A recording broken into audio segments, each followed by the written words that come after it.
Hola, ¿qué tal? Bienvenidas y bienvenidos a una nueva edición de nuestros temas del día. Les saluda Luis de Jesús. De inmediato revisamos nuestra pregunta del día. Ahí la tienen. Nuestra pregunta de hoy tiene que ver precisamente con nuestro primer tema. Un día clave en el mercado petrolero. Países de la OPEP y la OPEP+ buscan lograr un acuerdo para recortar la producción del crudo y levantar sus precios. Mientras tanto, Estados Unidos ha dicho que rechaza recortar su bombeo de petróleo.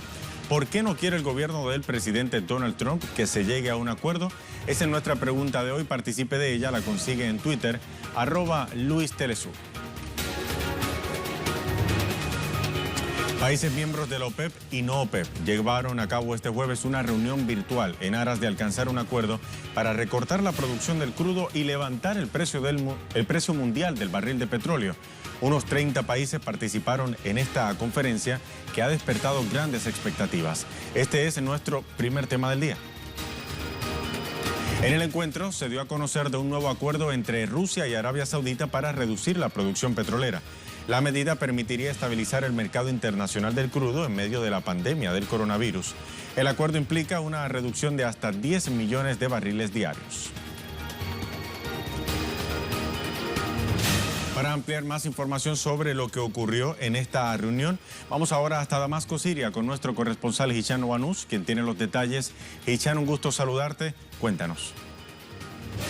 Sí, buenas tardes, Luis. Saludos, amables televidentes. Efectivamente, se ha llevado a cabo la reunión de tipo videoconferencia entre los países exportadores de miembros de la organización de la OPEP y los países también exportadores del petróleo que no son afiliados a esta organización, en lo que se llama también la OPEP+, que une a ambos bandos. Realmente esta reunión, según a conocer fuentes de algunas de una de las delegaciones dentro de la reunión a medios de prensa, ha sido una reunión constructiva, positiva y logrando la mayoría de los países reunidos, que suman más de 30 países, sus delegaciones, logrado un consenso con respecto al recorte propuesto tanto por Arabia Saudita como Rusia para estabilizar el precio del petróleo y asimismo la economía mundial. El recorte propuesto es hasta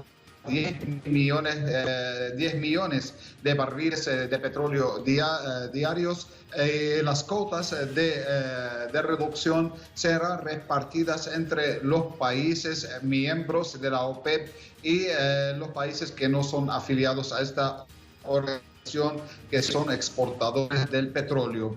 Hasta el momento, Rusia había anunciado su intención de reducir su producción en un total de 1,6 millones de barriles diarios y Arabia todavía no ha dado una cifra de la reducción de su cuota de reducción y asimismo otros países como los Emiratos Árabes Unidos, Qatar, Kuwait y otros países de América Latina han manifestado su apoyo a esta iniciativa, porque la iniciativa o esta reunión, la novena de la OPEP+, buscaba superar las diferencias surgidas entre Arabia Saudita y Rusia después de la última reunión llevada a cabo el 6 de marzo, cuando llegaron a un acuerdo del noveno recorte de producción de petróleo, puesto que Rusia rechazó en aquel entonces la propuesta de Arabia Saudita de incrementar el recorte en 1,5 millones de barriles,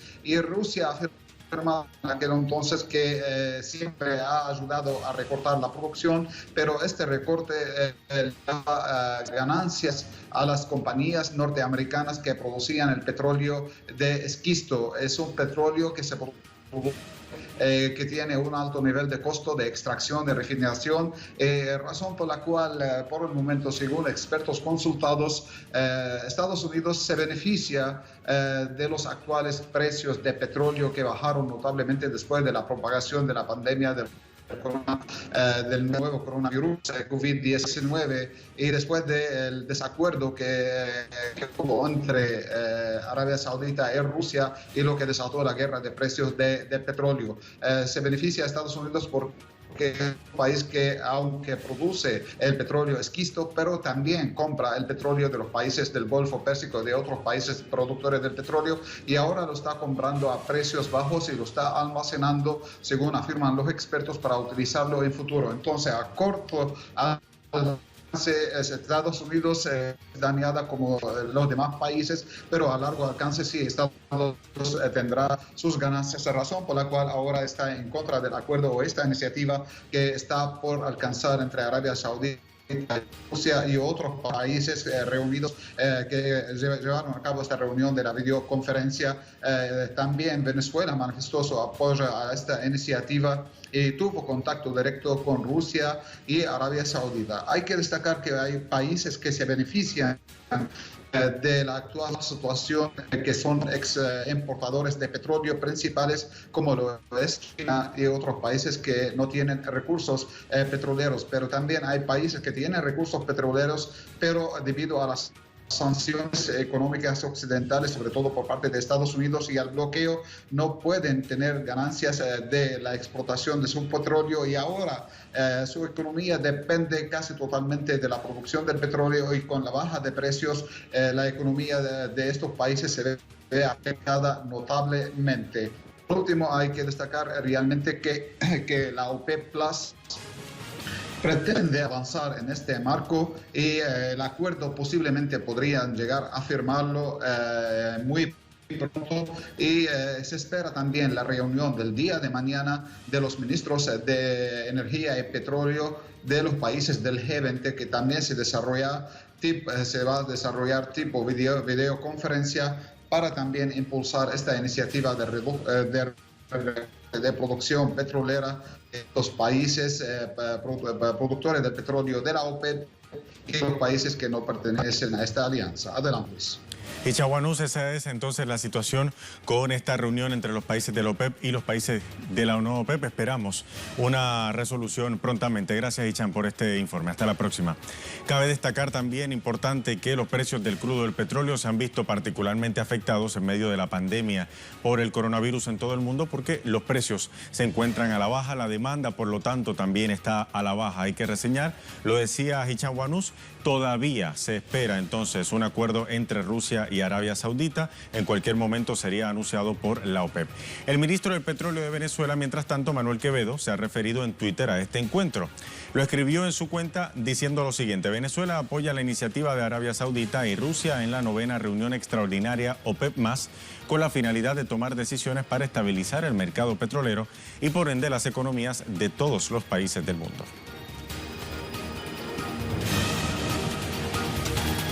En una entrevista para Telesur, el analista y experto en geopolítica Miguel Jaimes ofreció datos precisos sobre la situación del mercado global del petróleo. En los años 60, cuando fue creada la OPEP, esta organización controlaba algo así como el 76% del mercado mundial de petróleo. Hoy en día controla menos del 40%, incluso hasta podríamos llegar a un 30%.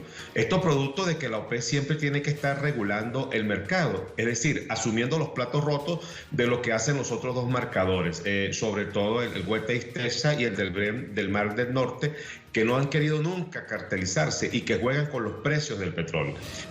Además, Jaime sostuvo que la OPEP debe lanzar un liderazgo en materia energética. La OPEP tiene que relanzar un nuevo liderazgo, una nueva gerencia.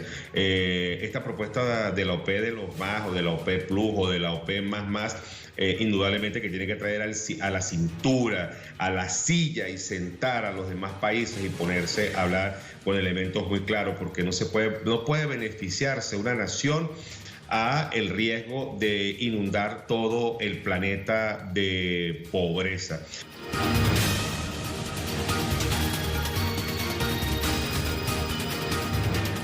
Teniendo en mente todo este panorama, regresamos a nuestra pregunta del día clave en el mercado petrolero.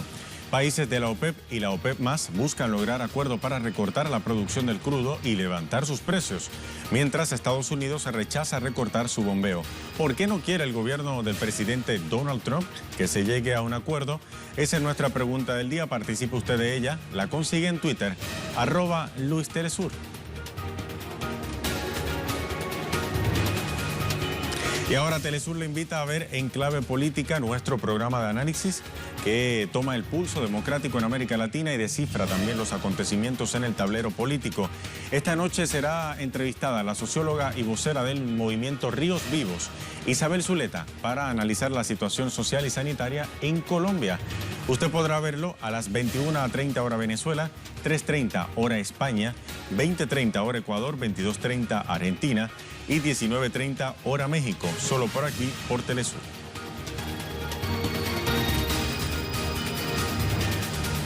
Momento de revisar ahora nuestra imagen del día de hoy. Nos lleva hasta el Vaticano, con la presencia de unos pocos ayudantes debido a la pandemia del COVID-19. El Papa Francisco celebró hoy su tradicional misa de Jueves Santo. Hacemos una pausa, ya regresamos.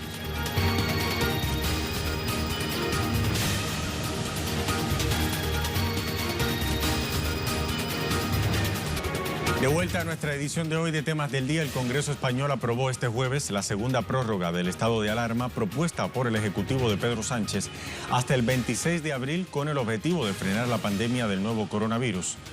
De esto hablamos en nuestro segundo tema del día. La medida se avaló después de varias horas de debate parlamentario y acusaciones entre las bancadas de oposición y el gobierno. El presidente de gobierno español, Pedro Sánchez, aprovechó la oportunidad para recalcar que la medida busca proteger la vida de los ciudadanos. Agregó que la prórroga supone un esfuerzo para el país, pero aclaró que regresará en 14 días al legislativo para solicitar una nueva extensión de la medida hasta el 10 de mayo. Todos somos conscientes del enorme sacrificio que esta segunda prórroga supondrá para una ciudadanía que lógicamente se resiente ya del esfuerzo librado a lo largo de este último mes. Pero también sabemos que es imprescindible consolidar lo que con tanto dolor y sufrimiento hemos conseguido en este plazo. Sánchez reiteró además que tras superar el pico de contagios de COVID-19, España se acerca ahora al proceso de desaceleración de los casos. Los datos, con toda la prudencia que lógicamente podamos expresar, son alentadores. Hemos alcanzado y superado el pico de contagios del COVID-19 y nos encontramos cerca del inicio del descenso, lo que se llama la desescalada. Tras la primera etapa de esta emergencia, comenzamos la segunda, que es doblegar la curva. Sobre la situación en España, desde Madrid, nuestra corresponsal Adriana Cardoso tiene ahora los detalles. Adelante, Adriana, saludos. Saludos a todos desde Madrid. El Congreso de los Diputados español ha dado luz verde a esta segunda prórroga del estado de alarma, es decir, se ha alargado este confinamiento y ese estado de alarma al menos hasta el próximo 26 de abril, aunque hoy mismo el presidente del Gobierno, Pedro Sánchez, ha dicho que es muy probable que tenga que volver a convocar otro pleno de estas características para volver a solicitar la aprobación de una nueva prórroga que podría extenderse en este caso incluso hasta el día 10 de mayo. Esta prórroga de hoy hasta el 26 de abril ha sido aprobada, ha sido sacada adelante con el apoyo del Partido Popular, de Ciudadanos y del Partido Nacionalista Vasco, además de otros partidos minoritarios. En contra, al final, solo han votado el partido de ultraderecha Vox y el partido independentista de la CUP, y se han abstenido los otros dos partidos independentistas. Ha sido un pleno del Congreso con un carácter bastante bronco, ha habido un gran cruce de acusaciones y es por eso que Pedro Sánchez ha pedido a la oposición unidad y lealtad en estos momentos de crisis sanitaria. Además, Sánchez ha anunciado que convocará la semana que viene a todos los partidos políticos, a las distintas formaciones políticas, así como otros actores sociales como los sindicatos de trabajadores, para intentar sacar adelante una serie de medidas de reconstrucción nacional para intentar paliar todo el impacto económico que va a dejar esta crisis del coronavirus. Ha hecho una mención a que fuese una especie de pactos de la Moncloa en la cual no importase el color político de los distintos partidos nacionales. Todo esto ha ocurrido hoy en un día en el que hemos amanecido con la noticia de que España había vuelto a reducir el número de personas fallecidas en las últimas 24 horas por coronavirus. En esta ocasión 683 nuevas personas fallecidas en 24 horas, lo que deja un total de más de 15.200 personas fallecidas en el país y más de 152.000 personas contagiadas. A pesar de esto, este número de fallecidos en las últimas 24 horas parece ser por el momento un número positivo, y si se continuase en esta tendencia, dicen los expertos que España podría estar doblegando esta curva del coronavirus más rápido que Italia o que China. Adriana Cardoso desde Madrid, muchísimas gracias. Mientras tanto, España es el segundo país más afectado por la pandemia, después claramente de Estados Unidos. Desde la llegada del virus se han registrado 151.446 casos positivos. Unos 52.165 han recibido el alta. Este jueves la cifra de muertes diarias por el coronavirus en España descendió a 683 en las últimas 24 horas, después de las 757 que registró ayer miércoles. Según cifras del Ministerio de Sanidad, el país ya alcanzó 15.238 fallecidos.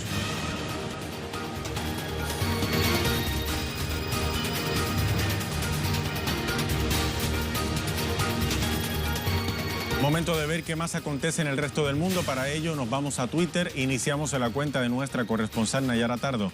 Cuba refuerza medidas de aislamiento social tras pasar a fase de transmisión autóctona limitada. Las autoridades sanitarias de Cuba reportaron este jueves la aparición de 58 nuevos casos de la COVID-19 en el país, llegando a 515 la cifra de personas afectadas con este virus en el país.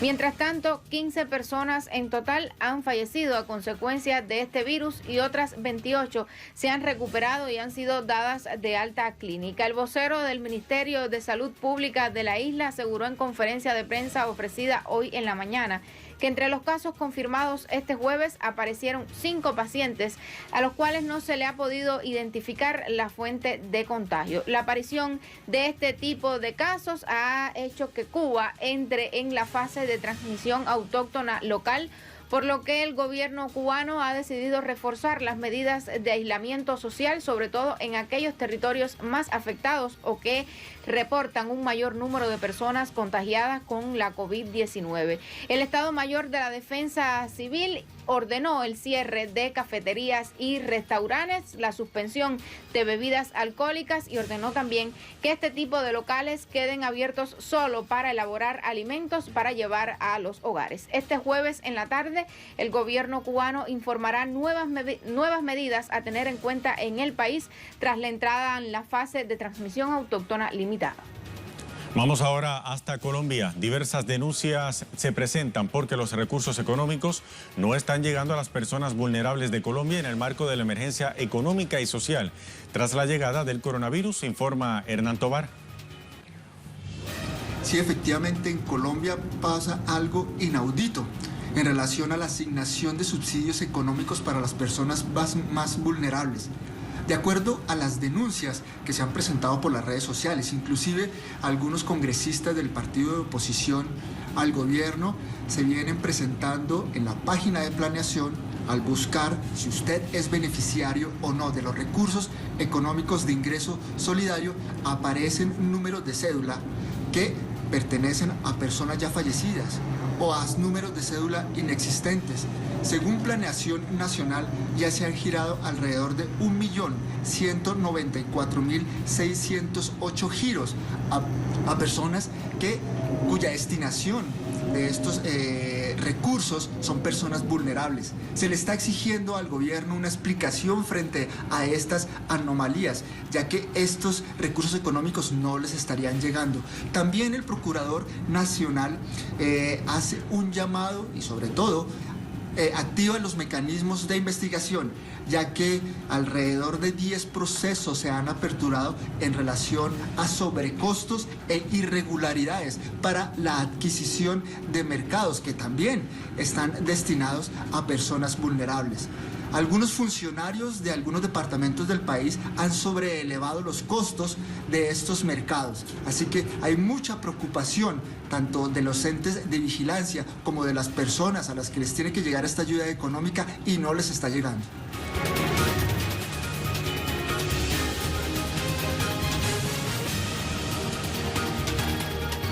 Pasamos ahora a nuestro tema de desarrollo. Se genera en Ecuador.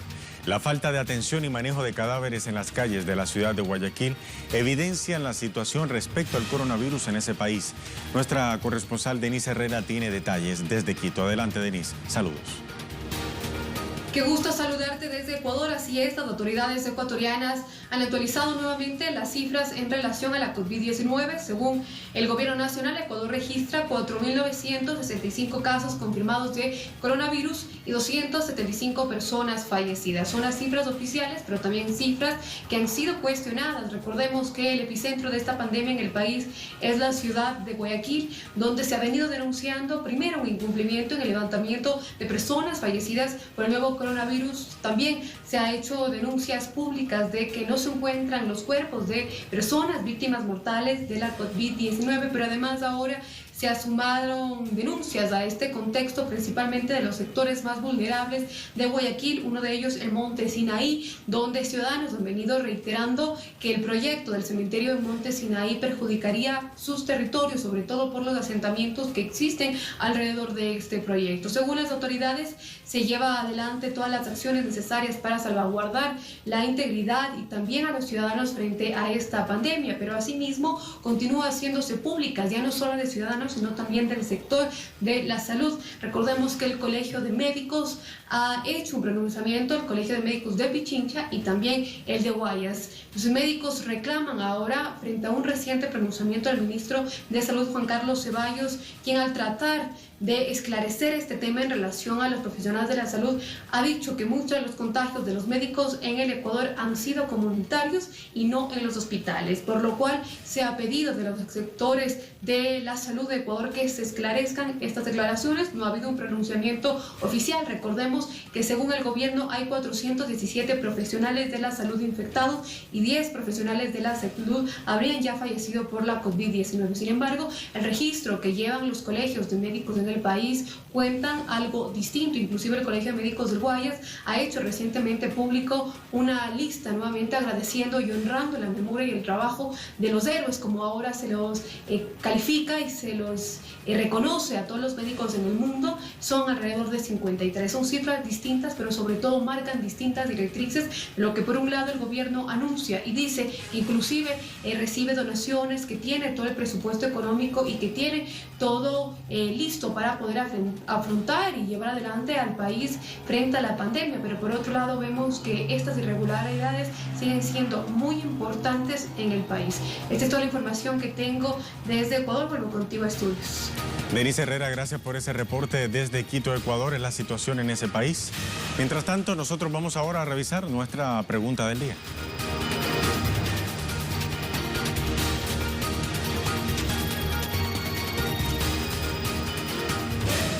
Repasamos nuestra pregunta. Día clave en el mercado petrolero. Países de la OPEP y la OPEP más buscan lograr acuerdo para recortar la producción del crudo y levantar sus precios. Mientras tanto, Estados Unidos ha dicho que rechaza recortar su bombeo.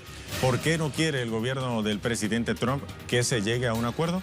Vamos a ver qué responden nuestros seguidores. La cuenta de Miguel Abolaño nos dice, lógico, Trump quiere estrangular aún más las economías de Irán, Venezuela y Rusia, entre otros países, y así lograr que siga muriendo gente inocente por culpa no solo de las sanciones, sino también por falta de divisas, por la baja de los precios del petróleo. Trump genocida, dice Miguel Abolaño. Wilmer Castro, Estados Unidos siempre ha querido apropiarse del petróleo del mundo mediante las guerras en algo que ya han fracasado. Hoy, este miserable, como le llama el presidente Donald Trump, trata de desestabilizar a la OPEP para poder robárselo sin pagar prácticamente nada. Estados Unidos, pirata terroristas. Tercera respuesta de hoy, dice Yautal Altán, otro de nuestros fieles seguidores. Estados Unidos de América busca proteger su alicaída industria extractiva por fracturación hidráulica, sin importarle los destrozos en la economía mundial. Ojalá fracase tan tóxico gobierno. Y para culminar, Guillermo Lescano subirá sí o sí un poquito el petróleo, solo para frenar la caída de los Estados Unidos, ya que el fracking está en jaque en Estados Unidos, dice Guillermo Lescano.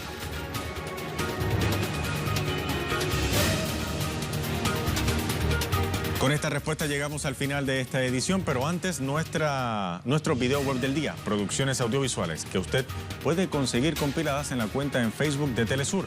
Hoy le mostramos qué movimientos sociales en Ecuador rechazan la condena de 8 años de cárcel y la inhabilitación política por 25 años ayer anunciada contra el expresidente Rafael Correa. Con este material despedimos esta edición de Temas del Día. Hasta la próxima.